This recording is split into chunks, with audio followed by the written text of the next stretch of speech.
Malabo yung meron silang violation doon sa problema doon sa fire. Hindi yun. Napakaliit na reason doon, Jing. Dapat tinanap mo yun. Ang reason mo, kaya hindi mo siya binigyan ng business permit kasi naghihinala ka, labas-pasok, madaming tao, maraming building. Isipin mo na may illegal sa loob. Yun ang reason mo. Hindi yung problema doon sa fire protection nila. Hindi yun.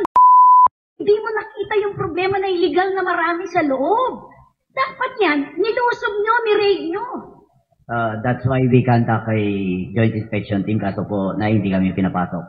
Yun na nga yung problema ngayon eh. Sila lang ang investor, sila pa yung nananakot sa atin.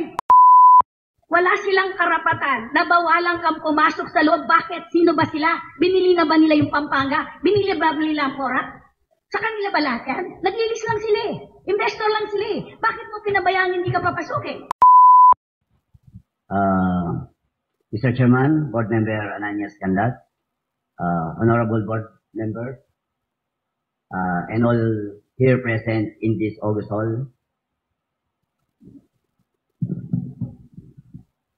I, together with our equally hardworking public servants of the municipality of Porac, come here today with my heart and mind ready and open to participate in the resolution of the Pogo crisis.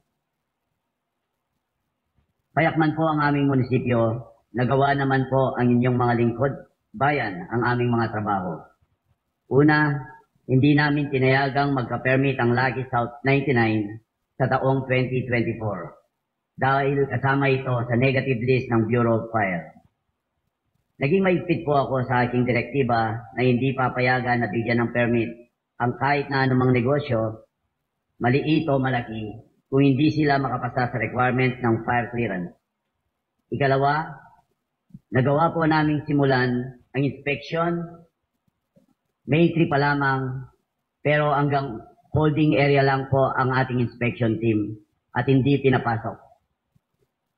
Kasalukuyan po kaming nasa proseso sa ilalim ng pag-iimbestiga sa Lucky South nung na-intervene ito ng operation ng PAOK. Ako naman po ay naging kilala ninyo. Basta may violation, wala po kaming kinikilingan. Kahit malalaking kumpanya, hindi po natin pinapayagan na di itinatama ang violation nila. Base sa aming official record, 41 buildings po ay na-issuean ng corresponding building permit. Patungkol naman po sa mga krimen gaya ng torture, scamming, human trafficking, at iba pang heinous crimes, totoo lang po, wala naman po kaming alam sa mga karumal-dumal na krimeng ito unless may magreklamo po sa amin. Hindi po ang mayors, kundi ang PAGCOR ang may regulatory powers sa mga POGO. Ang PAGCOR po ang may visitation powers na nakakapaglabas-masok sa loob ng premise ng mga POGO. Kung naidulog po sa akin na may nangyayaring ganito, ako mismo ang magre-request ng search warrant para pasugin ito. And I condemn and hindi papayagan ng hindi ko po papayagan ng kahit anong krimen, whether sa kapwa Kapampangan ko, Pilipino o ibang lahi. Hindi ko po ito tolerate sa aming teritoryo or any forms of human rights violation. I will reiterate, I will stand my position. I'm not protecting POGO or anyone. We granted permit based on documents as legitimate businesses. POGO per se is a legitimate business. It is recognized by law. Lucky South was regulated by PAGCOR. Nakakalungkot po at nakakagigil na dapat sanang lehitimong negosyo ay nagamit sa di karapat-dapat na mga gawain.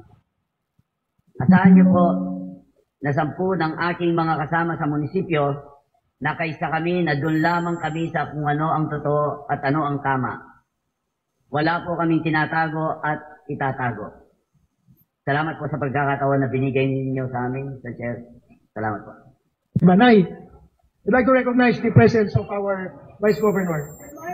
Opo. Nay, summary lang po. Dito po base po sa mga pagtatanong kanina, ito pong pogo na to, wala naman resolution of no objection galing sa munisipyo. Ang meron pong resolution of no objection doon sa pag-establish ng business process outsourcing services. Hindi naman BPO po, Nay. Hindi naman po letter of no objection sa pagtatayo ng pogo. No? Pangalawa, yung pong mga building nila doon, Nay, wala man pong mga karamihan po sa mga in-apply nilang tatlong mga building permit, wala pong mga occupancy permit ang karamihan. No? Walang occupancy permit. Tapos, Nay, hindi man po, wala man pong application na clearance sa EMB, sa DNR, ang may-ari ng pogo at saka may-ari ng building. Sina Mr. Romero po, sila ko rin sabi niya, kami nga, one genset lang, generator lang. Nire-require kami ng EMB. Ito, napakalaki. Hindi man lang nag-apply ng, Nay. Tapos, ang binabayad po sa munisipyo, Nay, 10,000 pesos a year. Tapos po, Nay, sa atin, ang binayad pong amilyar, 4,000 every year. Nay, 4,000. Sa batas po, sinasabi ko naman, binasa ko po kanina, merong obligasyon ang landowner kapag merong pinapagawang improvements na ideklara yon. No, at magdeklara at mag-submit ang deklarasyon. Nay, 10,000. Opo, Nay, 10,000. 4,000 a year, Nay. 10,000, Nay. Opo, Nay. 10 hectares. Na-reclassify po yun, Nay. Way back 1988, Nay. Hindi pa po kayo governor, Nay. 1998 pa po. Hindi po kayong governor doon. Nay, silapit po ang governor noon, Nay. Tapos, Nay, nagtataka nga po kami, nagtatanong kami, base po sa regulasyon ng PAGCOR, nangangailangan ng letter of objection, 'di ba? Tapos, alam ko binabanggit pa doon, kailangan merong mga compliance sa mga national laws. Wala, ang dami pong hindi compliant, walang compliance sa mga batas, pero inisyuhan ng franchise ng PAGCOR. Kaya nagtatanong po kami. Ano yung line of business ng Lucky South? Lucky South nung una po outsourcing. Tapos nung pangalawang application nila, Nay, pogo na. Tapos ang empleyado po nila, nakalista, 2. Board Member June, actually, ako nagpatawag talaga kasi nagpanik ako. Kasi bigla na lang nag-news ang Porac, Pampanga, na sa totoo lang, wala kaming kalamalam dun sa nangyayari na to, dito sa compound na to. Ang alam namin, malaki ang tiwala namin sa LGU, kay Mayor Jing, na ang LGU, siya talaga ang merong dapat i-report o kung merong mang danger, merong bagong business, meron ba talaga siyang investor, dapat inalam sa amin. Pero, di ba, Mayor Jing, wala ka naman sinasabi na may pogo doon, wala ka naman sinasabi na nag-apply ng BPO doon, at saka wala naman kayong report na merong mga pinagagawa nga 4 building doon. Bigla na lang kaming nagulat nung nalabas sa news na meron palang mga illegal doon sa loob na yon. So, Mayor Jing, itong mga nalikom na papeles ng board, pwede bang pakisagot mo lang, bakit nangyari na yung business license, kadami-daming mga buildings, kadami-daming mga negosyo nandun sa loob, paano i-justify ng licensing officer na 10,000 lang ang kanyang business permit? Tiningnan ba? Tiningnan nyo kung ano yung negosyo sa loob? Bakit 10,000? Asan yung licensing officer? Wala? Si licensing officer, Glenn, ikaw ang MPDC. Di ba nagko-cooperate kayo sa license nung mga business license?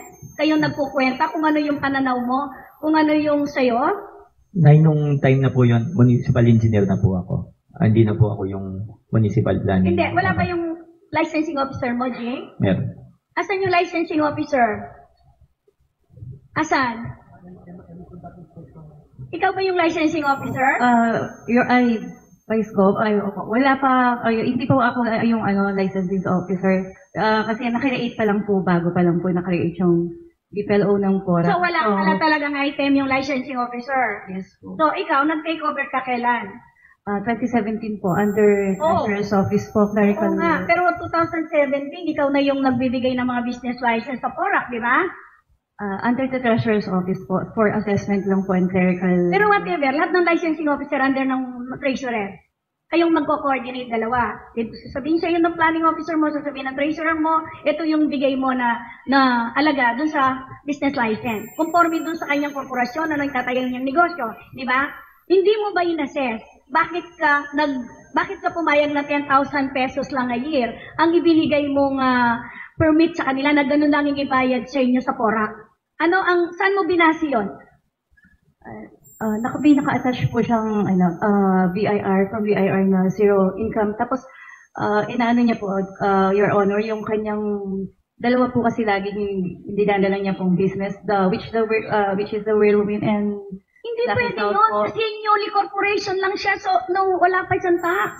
Kabago-bago na lang create yung korporasyon na yun. So, depende kung anong ilalagay ng negosyo doon mo ibabase yung business license mo. Hindi yung nakatouch sa BIR. No income pa siya kasi bago pa lang eh. Bago pa lang. Sana tiningnan mo anong negosyo mo, BPO? Anong negosyo mo, Pogo? Kahit na umpisa pa lang, dapat ibase mo na doon yung ibibigay mong business permit sa kanya. Ilang taon mong nilagay yung 10,000 a month, a year, dito sa Santa Cruz PORAC na to na negosyo. Ilang years na yung 10,000 a year na business permit? Since 2019, ganun na po. Wala po. 19, hindi mo na binabago, taon-taon hindi mo na binabago. Regulatory fees lang po yung nilalagay namin. So, hindi mo na yung inspection kung ano na yung development, kung ano nangyari sa negosyo nila, kung ano yung binabayad niya sa BIR, hindi mo na tinignan yun. Basta, nakapatente na lang sa 10,000 a year. Yun lang. Yes po, kung ano po yung linagay niya po sa kanyang application, Your Honor. Mali kayo doon. Dapat Dapat tinitingnan mo yung... So, karangaliwang magnegosyo kaya kayo basta binilide panwala nyo niya. Di ba? Ano ba yung... Sanay ka ba na maging licensing officer? Sanay ka ba? Anong educational attainment mo? Actually po, hindi po ako naka-detail as a licensing officer, Your Honor. Pero ginagawa mo. Ikaw yung gumagawa ng mga business permit.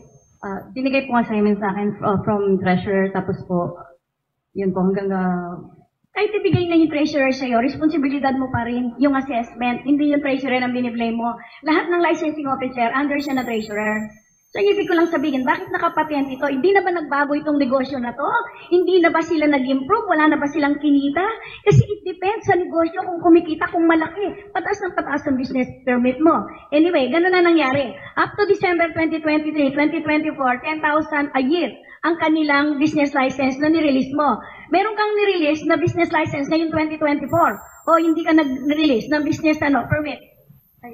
sa mayor's office po yung releasing ng business permit. Hindi, sa treasurer kayo, magkasama kayo ng treasurer sa license ng business permit. Hindi si mayor, ikaw ang pumipirma. Pirmahan mo, rinig ko, mo kay mayor, si mayor ang magpipirma, final. Pinirman mo, Jing, 2023, 2024, ang business license, pinirman mo. Opo, 2023 pero 2024 Anong reason mo? Bakit hindi mo pinirma ng 2024? nasa negative list ng Bureau of Fire. 2024. Bureau Fire lang, Jing? Mas higit pa kaysa sa reason mo. Yung Bureau Fire, nag-inspection siya, bakit hindi niya tiningnan ito? Bureau Fire? Pumasok ba siya? Yun lang ba yung violation? Dapat, pag pumapasok ang ganon, meron kang inala sa business permit, kaya hindi mo binibigay. Dapat magsama yung licensing officer, magsama ang planning officer, magsama yung Bureau of Fire, magsama yung sanidad mo, magsama yung menro mo, isa kayong grupo. Lalo na confidential ito sa inala ninyo. Dapat ganon, Jing. Malabo yung meron silang violation doon sa problema doon sa fire. Hindi yun. Napakaliit na reason doon, Jing. Dapat, tinanggap mo yun. Ang reason mo, kaya hindi mo siya binigyan ng business permit kasi naghihinala ka, labas-pasok, madaming tao, maraming building. Isipin mo na may illegal sa loob. Yun ang reason mo. Hindi yung problema doon sa fire protection nila. Hindi yun. 4. 7. Libo-libo yung nagtatrabaho doon. Diyos ko po naman. Hindi mo nakita yung problema na illegal na marami sa loob. Dapat yan, nilusob nyo, ni-raid nyo. That's why we conduct a joint inspection team kaso po na hindi kami pinapasok. Yun na nga yung problema ngayon eh. Sila lang ang investor, sila pa yung nananakot sa atin. Bakit hindi ka nagreklamo sa higher authority? Bakit sumalta lang sila sa bayan mo? Ayaw kang papasukin? Nasa batas na kailangan inspeksyonin lahat, either private property kung may hinala ka ng may illegal. Wala silang karapatan na bawalan kang pumasok sa loob. Bakit? Sino ba sila? Binili na ba nila yung Pampanga? Binili ba nila ang Porac? Sa kanila ba lahat yan? Naglilis lang sila eh. Investor lang sila eh. Bakit mo pinabayaan hindi ka papasukin? Kaya ngayon tayo napupuruhan. Tayo nagkakaproblema. Never kayong matakot sa mga investor. Never kayong katakutan sila. Bakit? Sumanta lang sila dito eh. Tapos tayo matatakot? Sana nagsumbong ka. Sana pinaalam mo sa amin para nagsumbong tayo sa higher up. Hindi na nagtagal yan. Opo. Even the PAOK, they need a search warrant to enter the premises na. Kaya kami talaga wala po kaming power to enter. Jing, wag mo sabihin, ang pinag-usapan natin dito is the business license pa lang. Wala pa yung PAOK. Wala pa yung PAOK. Ang LGU, karapatan niya, lahat ng pumasok na investor sa kanya, na karapatan niya, na tingnan, ultimo maliit na building, ultimo isang pako, kung ilan yung building, anong pagkagawa, ano lahat yan. Pero Jing, ang nangyari, wala kayong ganon sa munisipyo ninyo. Matagal nang nag-illegal yan. Matagal na silang nag-iligay dun sa loob na yan. 2024, saka pa lang. Tapos ang reason mo, kaya pala hindi mo binigyan ng business license, kasi may reklamo yung Bureau of Fire. Asan yung Bureau of Fire? Bakit siya nakapasok? Hindi niya nakita yung mga legal sa loob? Yung Bureau of Fire mo? Yun lang ang nireklamo sa'yo, kaya ayaw mo siyang bigyan ng business permit because of that? Yung mga permit niya sa fire, yun lang? Pumasok ang fire department mo, ba't hindi niya nakita yung mga illegal sa loob? Nakapag-conduct ba ng inspection ng Bureau of Fire? Nalalaman natin yung problema. Pero pakitawag sa susunod yung Bureau of Fire Protection, yung representative. Bakit yung Bureau of Fire mo nakapasok sa loob? Ay, baka hindi nga nakapasok din eh.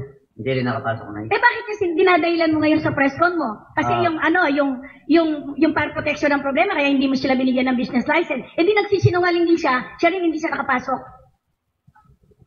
Actually, nasa negative list po nila, kaya yun po yung naging basis namin for, kasama po sa requirements po kasi yun.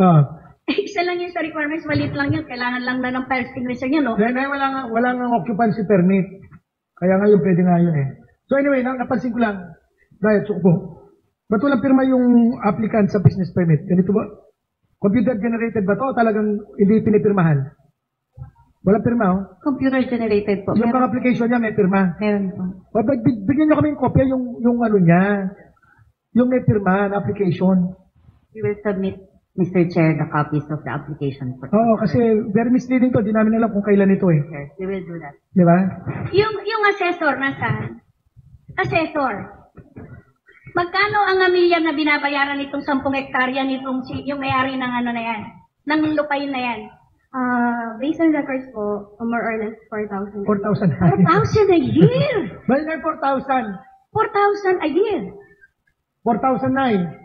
4,000 nga. Mas mahal pa po babayad rin ang kakatamong ortenanong manasik kaya metong hektarya Sir, gabon. mo nakuha yung figure na yan sa kalaking hektarya na yan, tapos mayroong mga pinegosyo. Kahit na mataas yung bakod, masisilip mo yung mga development, di ba? 4,000 siya. Noong una pa, hindi pa ako governor, meron ng golf course yan, meron ng hotel. Since pa noon, hindi ka nagbago, 4,000 pa rin ang amilyar na binabayad sa'yo, hindi ka nagreklamo, hindi ka nangangal, hindi kayo nag-tax mapping doon, hindi kayo nag-imbestiga. Vice Gov, bali, kaka-assume ko lang po this May 2 lang. Sino yung dating assessor? Retired na po. Ilang taon niyang tinatanggap yung 4,000 a year na amilyar nitong malaking hektarya na to? Since 1998 na eh. Wala nang pagbabago. Ikaw, provincial assessor, nakapatente rin ba yan? Nakapatente rin ba yung amilyar na yan? Opo, Nay, 20 years, 12 years, ganun na rin? 4,000, wala nang pagbabago? parehas po yung record po natin sa province at sa assessor. Hindi ka nagreklamo, ba't hindi mo tiningnan? Nasilip mo naman yung development para ng BDC yun. Opo, Nay, kaya dahil nga po sa developing yung Porac, At siguro nakita ito ng governor din natin at si Mayor Jing, kaya nag-conduct po tayo ng tax mapping para may deklara po natin itong mga undeclared real properties. Including Naka-convert po, ba yan? sorry po, Nay. Naka-convert ba o agricultural pa rin? Sa ngayon po, Nay, kaya 4,110 ang amilyar niya dahil naka-agricultural at residential po siya. Jing, ba't mo naman pinabayaan yun? Nay, the problem po siguro, nung pag-upo ko, wala pa talagang tax mapping ang PORAC. Pero noong 2019, pagkaupo ko, nagkaroon na ako ng directives na kailangan tayong mag-tax mapping. Jing, This sorry prevents me, 2020 Huwag po. mo sasabihin yan. Hindi reason yan. Huwag mo sinasabing wala ka pagkadastrial ang porak. Hindi yun. Hindi reason yun. As long as ang Ayala, ang laki ng binabayaran sa'yo. Amilyar, business permit, ang laki-laki ng Ayala. Pero wala ka pang kadastrial. No, ayun sinasabi mo. Wala pa yung ng plano ng porak mo, di ba? Pero nagawa mo yon. Ibig kong sabihin, hindi natin pwedeng i-daylan yon na wala pang kadastro yung porak. Hindi eh. Nandyan na yan eh. Nandyan na yan, Jing. 2019. Pero nakapatente pa rin kayo sa 4,000 na amilyar. Isang taon. Hindi dahilan yun. Ayun, nagpasige ka nga. Nagtrabaho ka ng 2019. Pero nagbago ba? Hindi. 4,000 pa rin ang amilyar mo. Actually, tinatapos nga ho namin yung tax mapping namin. 2019 talaga pong pinus ko na masimulan. 2020 dahil ho sa pandemic na stop. After the pandemic, inumpisaw naman namin. Huwag mo mantayin yung tax mapping ng province. Bakit? Nakita mo, numulobo yung mga building, 6 na po na matataas na building. Kailangan mo pang matapos yung tax mapping bago nyo itaas yung amilyar? Hindi. Ibig mo sabihin, common sense na lang, Mayor.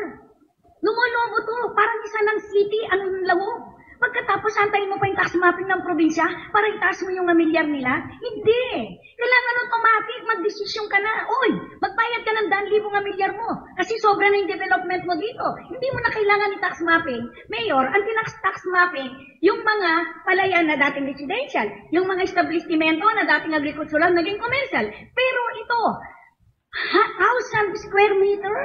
At nakikita mo, lumulobo. Pagkatapos, papayag kayo, no, 4,000 lang, ay girang amilyar nyo, pinirwisyo na tayo. Pinirwisyo na tayo. Tapos anong napala? 10,000 ang license niya, business license. Tapos 4,000 yung kanyang amilyar. Anong napala natin? Lumadlad ang Porac, Pampanga. Diyan sa illegal na pogo na yan. Anong napala nyo? Anong nakolekta mo? Jing, 4,000 at saka yung 10,000 na amilyar? Yun lang ang pakinabang ng Porac. Ngayon, binibida tayo? Nakaladlad tayo?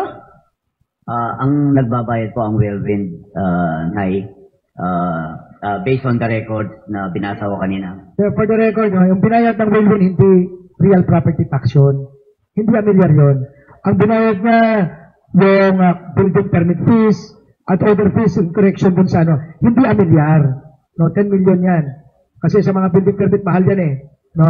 Kaya lang, Nay, sabi ko nga po, medyo may lapses ng konti kasi under the law, no, municipal engineer, inuulit ko lang, no, lahat ng mga improvements, lalo na yung mga po, i-report kasi walang nagsasabit na report sa Kapitolyo, no, walang nagsasabit na Kapitolyo.